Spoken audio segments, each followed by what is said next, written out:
All right, good evening, everyone. The November 25th, 2025 Harbour Authority meeting is called to order at 5:45.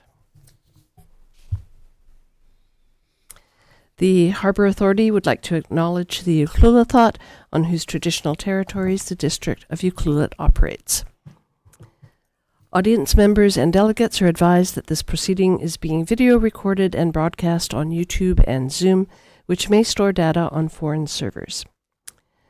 There is one late item. Did everyone get it?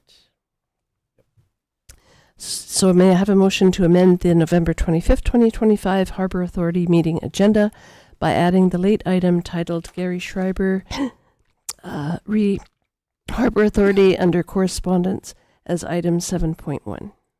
So moved. Councillor Anderson. Second. Councillor Hoare. All in favour? None opposed. That carries. May I have a motion to adopt the November 25th, 2025 Harbour Authority meeting agenda as amended? So moved.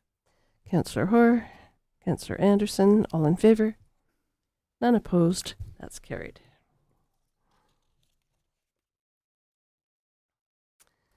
There are two reports on today's agenda. The first report is titled Smallcraft Harbour Authority Report Update, and it will be presented by Ms. Fortune, Director of Community Services. Or Mr. Courts,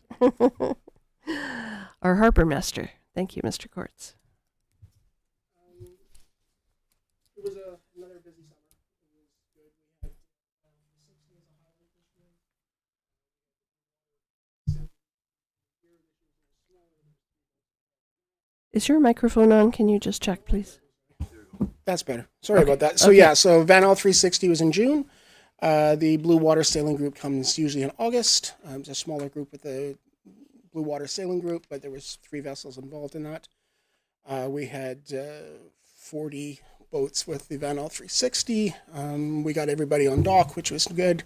It's a throughout the night process as they leave Winter Harbor to get to us. The first vessels, the larger sailing vessels arrived. We put them all in 52 steps, stacked them up there, and then the other ones started coming into the inner basin. We worked on getting them on dock as well. It was a good event. Lots of people, lots of support groups came this year. Last time that they were here 2 years ago, that we had the fire at Angel Rock, and it was slightly different. More people. It was a better, in my opinion, a better event with more people coming and more crews and more families coming. To address our stuff, so as the first picture there is our new garbage compound, which goes in well with the bear aware program. I didn't have many, if any, bear incidents. I had one that I do know that was garbage that was left out by my bathrooms. For the remainder of it, everything was contained within the garbage compound, which I kept locked. Either myself or staff would be putting all garbage bags in the containers. We didn't even have the customers doing that, so it was looked after quite well. We did have a few people throwing bags over the top. It is only a 6-foot high fence, but even that was quite minimal. Still working on getting my platform for the extension of the whiskey dock, the metal fish farm docks that are around the dock. My welder has completed it, but he's away on a personal matter at the moment. I'm hoping to get that by the new year. It's pushed off a little bit longer. But once that's in place, it will be fully accessible. I will be installing tires and everything else on the outside. I'm not going to do that until that point comes. I get better access to it. I don't want to be climbing up and down the ladders, which you can see in the picture. I had my staff, Thomas, and I ordered and installed 2 new ladders for that.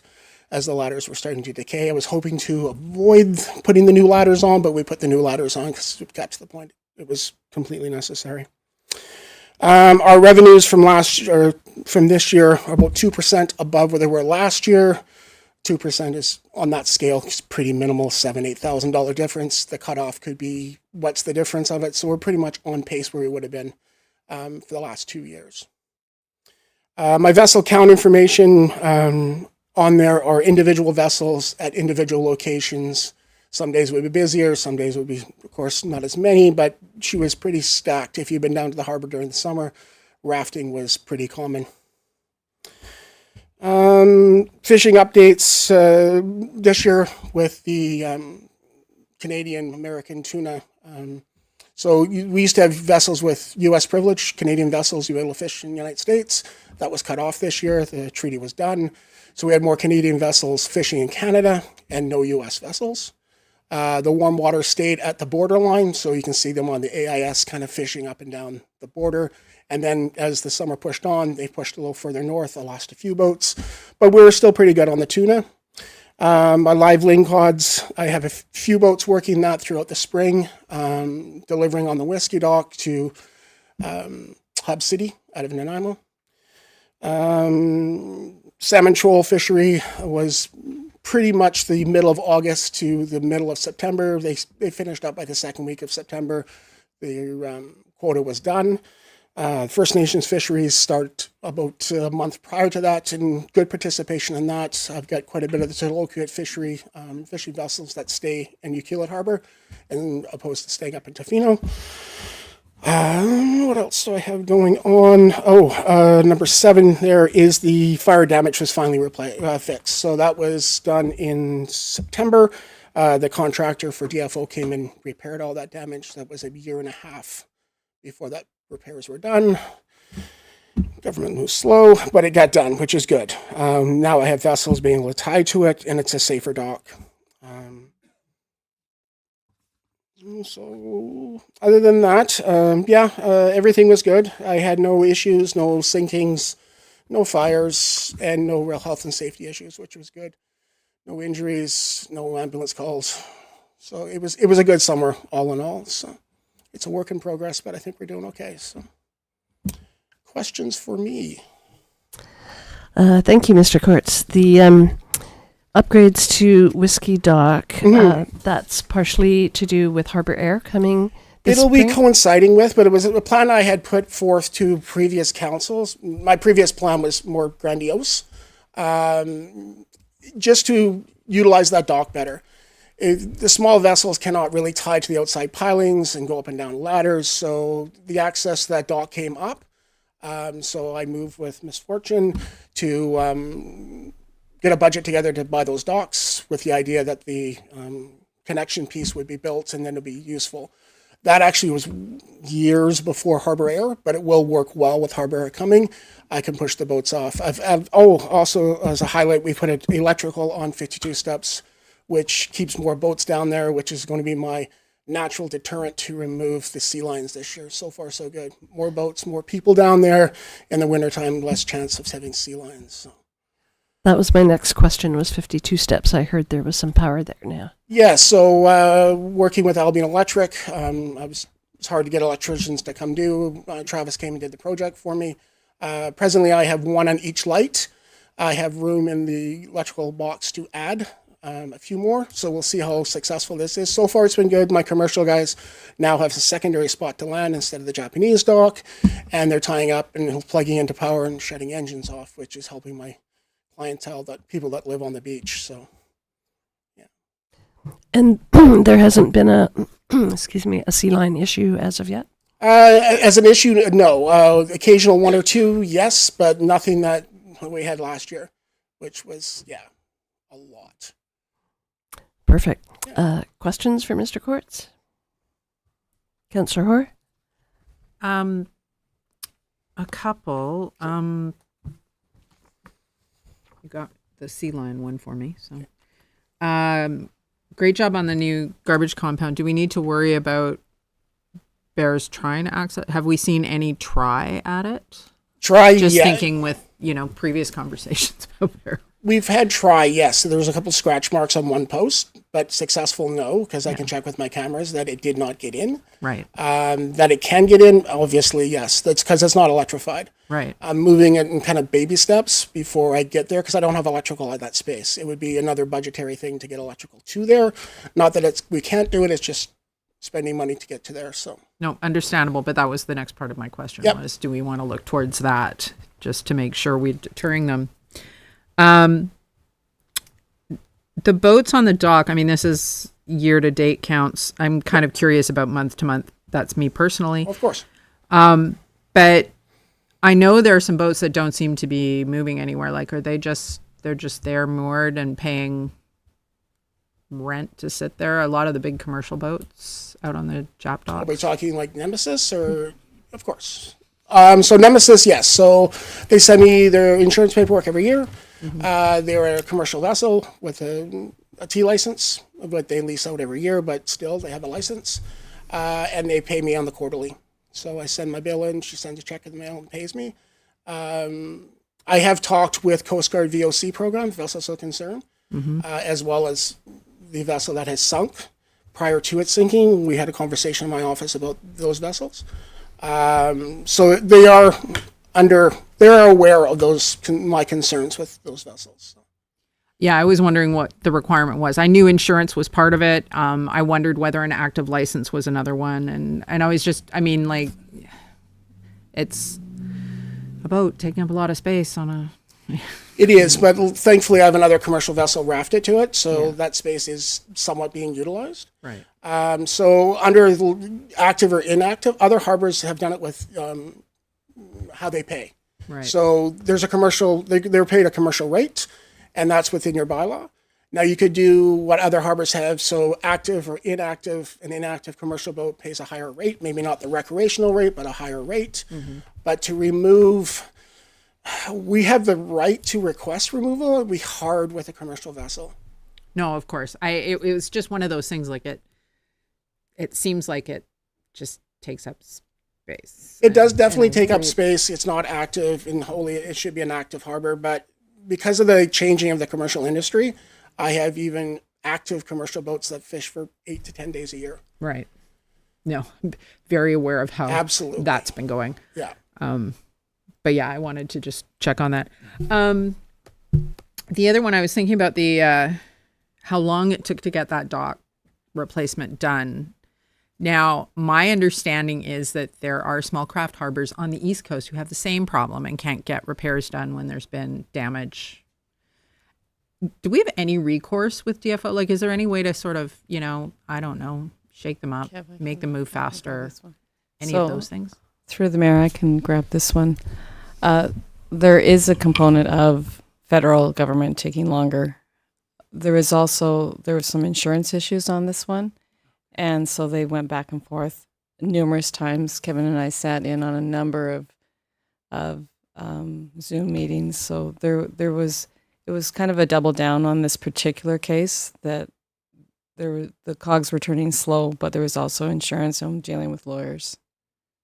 Yeah, that's what it came down to. So when the vessel sank, DFO allowed us to negotiate with the insurance company to remove the boat. And that was an easy process. There was the pile driver was in the area. His bid was accepted by the insurance company, and it got out. When it came to the fire damage, DFO wanted to deal with that themselves, and that's Toronto. It's not even West Coast.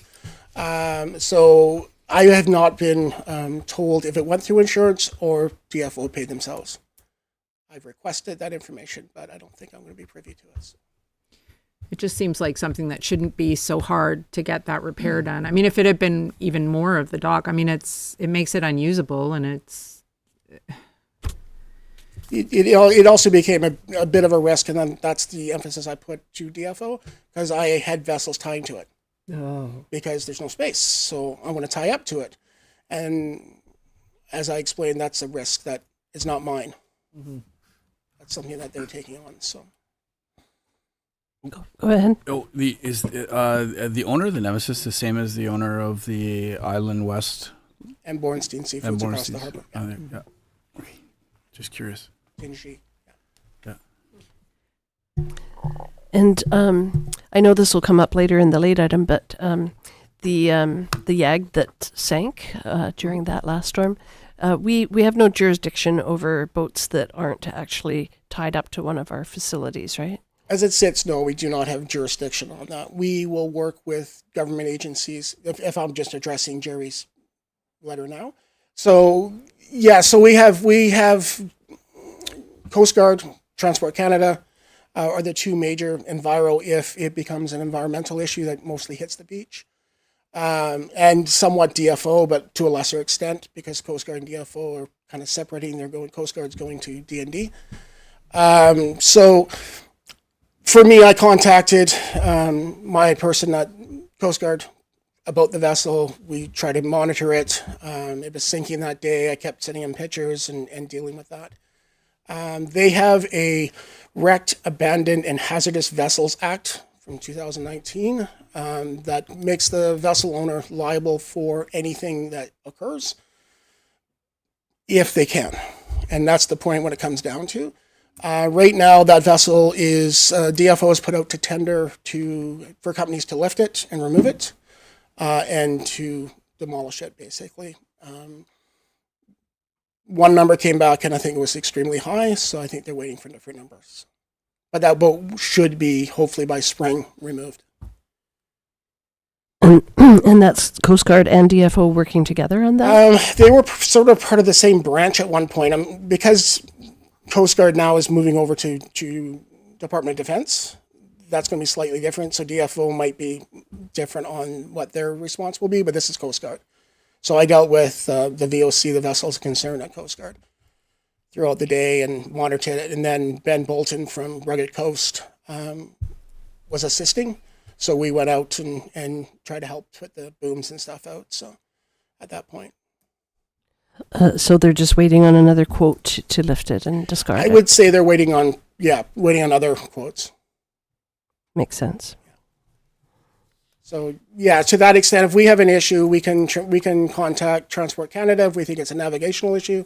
Coast Guard if we think it's a vessel that may be sinking, which is what the concern I had with the gentleman who's in my office from VOC prior to it sinking, probably a month before, about my concerns with that vessel. So they were definitely aware. But the Charter of Rights protects someone's right for their home, and if someone's living on it, it becomes a different animal to work with, right? So they're not going to evict someone from their boat unless it is their peril.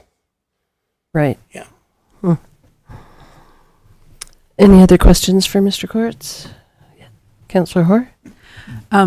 Thinking about liveaboards, like we have different rules and rates for liveaboards, correct? We do have for specific liveaboards, yes. Yeah. Okay. I'm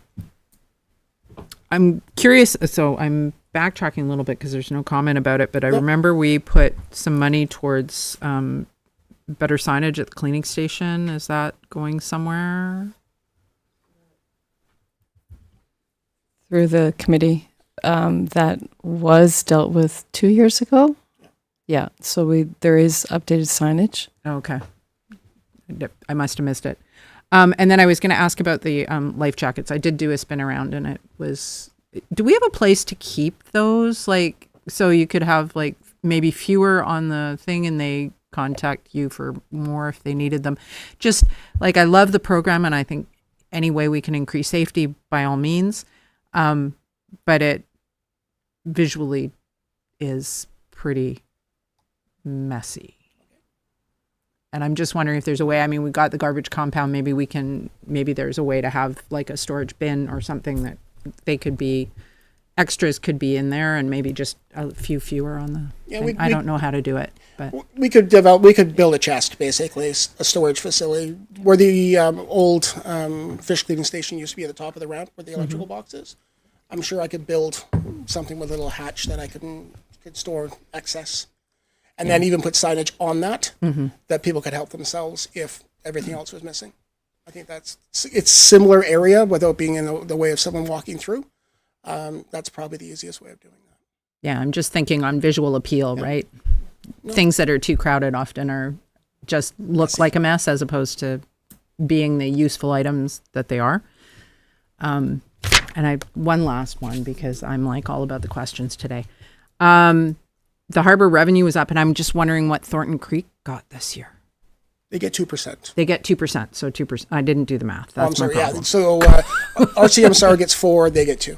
Through the committee, I can get that information back to you. I'm just, any time that we bump up a little bit to RMSCAR and the hatchery, I mean, we know that Dave was quite thankful for that, and I can get that number to you, and even maybe compare it to last year. Yeah, that'd be great. And we can do both of them, so that's not a problem. I was just reading the history of the lifeboat in Shirley's book, so it made me think about, I wonder what they're getting from the Harbour this year. So I just signed the quarterly checks not too long ago, and it always makes me smile when I get to sign both those checks for search and rescue as well as Thornton Creek.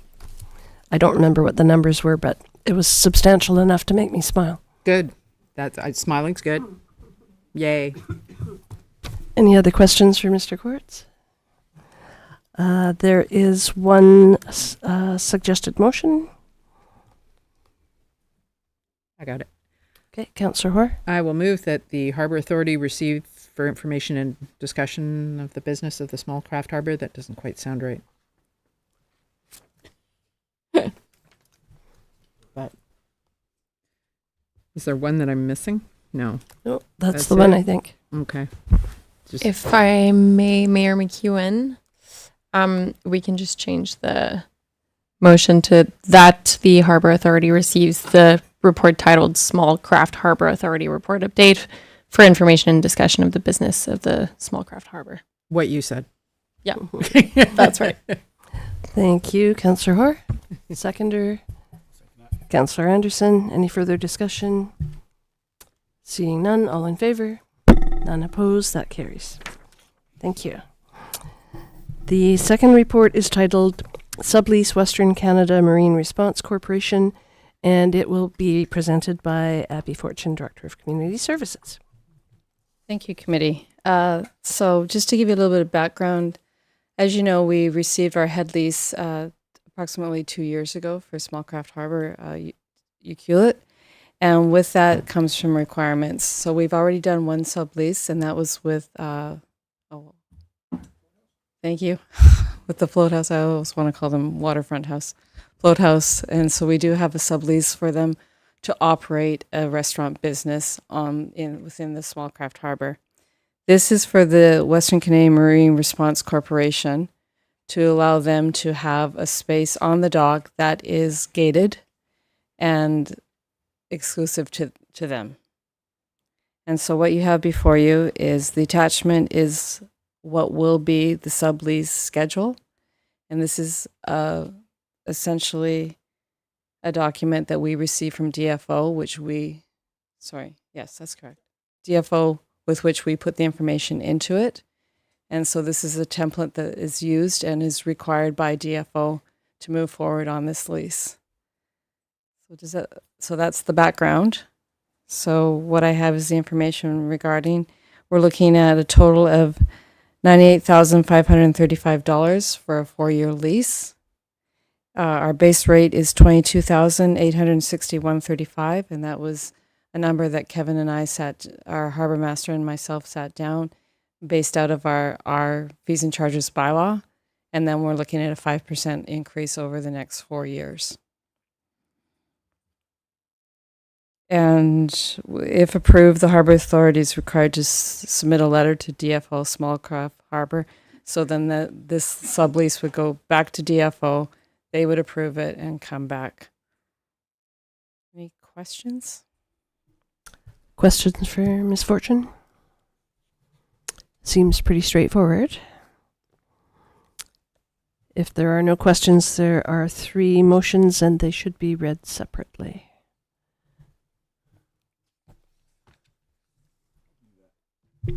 Councillor Anderson? I will move that the Harbour Authority approve the draft sublease as presented in the November 25th, 2025 report to the Harbour Authority between the District of Ucluelet and Western Canada Marine Response Corporation in a sublease for the base amount of $22,861.36 plus GST, including utilities, moorage, and reserve space with an annual increase of 5% for the term of 4 years commencing January 1st, 2026 through December 31st, 2029, totaling $98,535.32 plus GST for the full term. I'll second that. Councillor Hoare seconds. Any further discussion? Seeing none, all in favor? None opposed? That carries. I will further move that the Harbour Authority authorize staff to issue a letter to Department of Fisheries and Oceans Small Craft Harbor indicating the Harbour Authority approval of reserved location behind a gated area in Schedule A on the outer boat basin as installed for the purpose of the WCMRC business operations of oil spill response within the Ucluelet outer boat basin and support the execution of a sublease between the District of Ucluelet and the Western Canada Marine Response Corporation. Do I have a seconder? I'll second. Councillor Hoare seconds. Any further discussion? All in favor? That carries. I will finally move that the Harbour Authority recommend to Council the execution of a sublease between the District of Ucluelet and Western Canada Marine Response Corporation upon final sublease approval from the Department of Fisheries and Oceans, Small Craft Harbour within the Ucluelet Outer Boat Basin at 200 Hemlock Street, Ucluelet, British Columbia. I'll second. Councillor Hoare seconds. Any further discussion? Seeing none, all in favor? None opposed. That carries. Go forth and prosper. Thank you very much. Thank you, Ms. Fortune. We do have one correspondence item from Jerry Schreiber. Mr. Courts did address the fact that we really don't have jurisdiction over sunken ships. But I just wanted to make a quick note that Mr. Schreiber is referring to the role and authority of the Harbour Commission. And in fact, we did away with our Recreation and our Harbour Commissions, gosh, I'm going to say 6 or 7 years ago.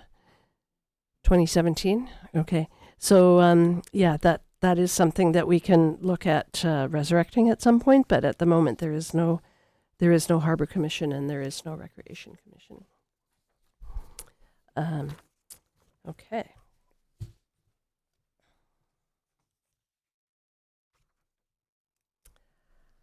Would directors like to bring forward any new business for discussion? No? Okay, we'll move into question period. This is an opportunity for the public to ask questions about matters within the Harbour Authority's jurisdiction. There is no questions from the audience. Are there any questions by Zoom or telephone? There are not any viewers via Zoom or telephone. And have we received any questions via email to communityinput@ucluelet.ca? We have not.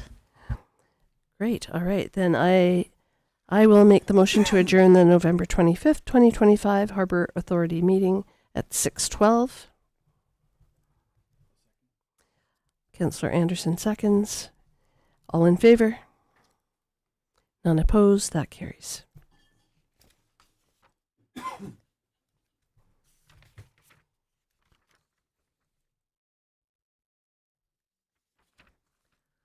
Awesome.